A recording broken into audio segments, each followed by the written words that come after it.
कक्षा 10 विज्ञान अध्याय 1 रासायनिक अभिक्रियाएं एवं समीकरण। आज हम भौतिक परिवर्तन और रासायनिक परिवर्तन में अंतर के संबंध में अध्ययन करेंगे।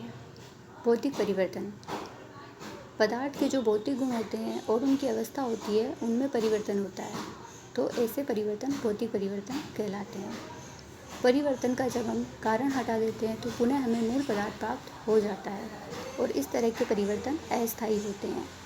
जैसे कि जब भी हम जल को देखते हैं तो वह हमें सामान्य अवस्था में द्रव के रूप में दिखाई देता है, लेकिन जब इसी द्रव को गर्म किया जाता है तो ये हमें वाष्प के रूप में उड़ते हुए दिखाई देता है। इसके पश्चात जब हम इसी जल को जब फ्रीज में रखते हैं तो ये हमें बर्फ़ के रूप में यानी ठोस अवस्था के रूप में प्राप्त होता है, लेकिन जब इसी बर्फ़ को वापस से फ्रिज से बाहर निकाला जाता है तो ये हमें जल के रूप में प्राप्त हो जाता है। इट मीन्स इसमें कोई नए पदार्थ का निर्माण नहीं हुआ और ये हमें वापस से अपनी मूल अवस्था में प्राप्त हो गया। इस तरह के परिवर्तन भौतिक परिवर्तन कहलाते हैं। रासायनिक परिवर्तन में पदार्थ के जो रासायनिक गुण होते हैं और उनका संगठन होता है उसमें परिवर्तन होता है। इनमें परिवर्तन का कारण हटा देने पर पुनः मूल पदार्थ प्राप्त नहीं होता है और इसमें एक नए ही पदार्थ का निर्माण हो जाता है। जैसे दूध से दही का जमना।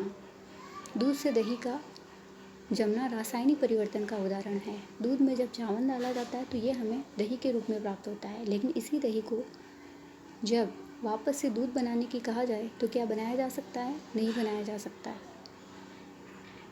इट मीन्स इससे एक नए ही पदार्थ का निर्माण हुआ और परिवर्तन का कारण हटा देने पर हमें मूल पदार्थ प्राप्त नहीं होता है। इस तरह से यह भौतिक और रासायनिक परिवर्तन में अंतर है। अब रासायनिक समीकरण किसे कहते हैं, क्या होती है? कोई भी रासायनिक अभिक्रिया होती है तो उस रासायनिक अभिक्रिया में पदार्थों को अणुसूत्र और प्रतीकों से प्रदर्शित किया जाता है तो उसे हम रासायनिक समीकरण कहते हैं।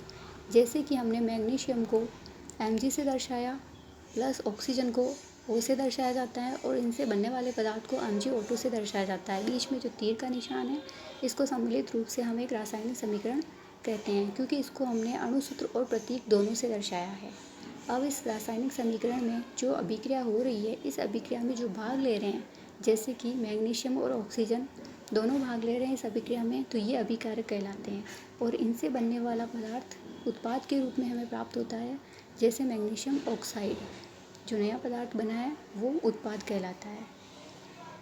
उम्मीद है आप सबको रासायनिक समीकरण किसे कहते हैं और भौतिक और रासायनिक परिवर्तन में अंतर समझ में आ गया होगा। धन्यवाद।